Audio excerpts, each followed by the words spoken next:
Adik-adik yang baik, selamat berjumpa lagi dalam materi dampak aktivitas manusia terhadap lingkungan alam. Jangan lupa tekan tombol like dan subscribe ya. Dampak aktivitas manusia terhadap lingkungan alam perlu kita cermati karena semakin hari aktivitas manusia semakin banyak dan semakin beragam.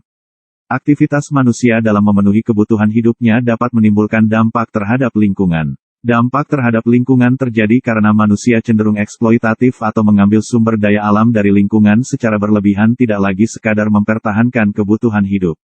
Akibat dari perilaku tersebut, lingkungan mengalami kerusakan. Kerusakan lingkungan makin parah seiring dengan perkembangan teknologi.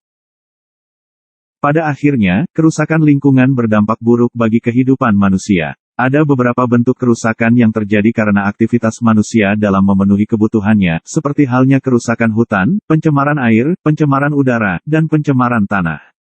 Mari beramal selagi muda, sebelum tua termakan usia. Hutan rusak karena siapa? Tak lain ulah dari manusia. Hutan adalah sebuah kawasan yang ditumbuhi oleh pepohonan yang lebat dan tumbuhan lainnya.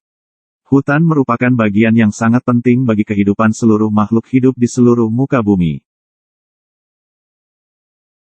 Sore-sore mandi sauna. Mandi sauna tidak sia-sia. Hutan tempat tinggal flora dan fauna juga bermanfaat untuk umat manusia. Hutan adalah jantung kehidupan karena menjadi tempat tinggal berbagai flora dan fauna. Selain itu, hutan juga sangat bermanfaat untuk keperluan umat manusia. Saat ini hutan sudah banyak dijadikan lahan pertanian, pemukiman penduduk, dan kawasan industri. Pohon-pohon hutan sudah banyak yang ditebang untuk diambil kayunya sebagai bahan bangunan.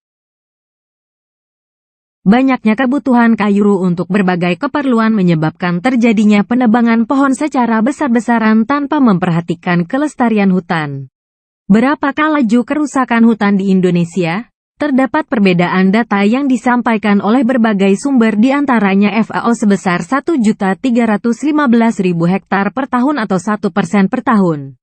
Greenpeace sebesar 3.800.000 hektar per tahun. Dan Departemen Kehutanan 300.000 hektar per tahun. Akibat aktivitas manusia, hutan-hutan yang dulu menghijau menjadi rusak, tandus, dan gersang.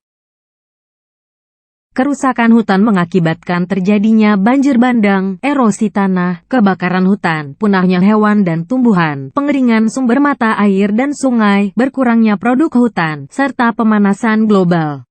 Semua fenomena tersebut berdampak negatif kepada kehidupan manusia. Apa yang harus kamu lakukan agar kelestarian hutan tetap terjaga? Pepohonan sangat penting bagi kehidupan di bumi. Jadi penebangan pohon harus dilakukan secara hati-hati dan harus disertai dengan usaha pelestariannya. Penebangan hutan harus disertai dengan penanaman kembali benih-benih pohon yang telah ditebang. Benih-benih pohon tersebut akan tumbuh dan menggantikan pohon-pohon yang telah ditebang. Melalui cara ini, kelestarian hutan tetap terjaga. Semar bertanding panah dengan Bima. Tentu saja kalah karena usia. Mari kita jaga hutan bersama. Untuk kita dan semua umat manusia. Semoga materi ini bermanfaat. Sampai jumpa lagi adik-adik sekalian.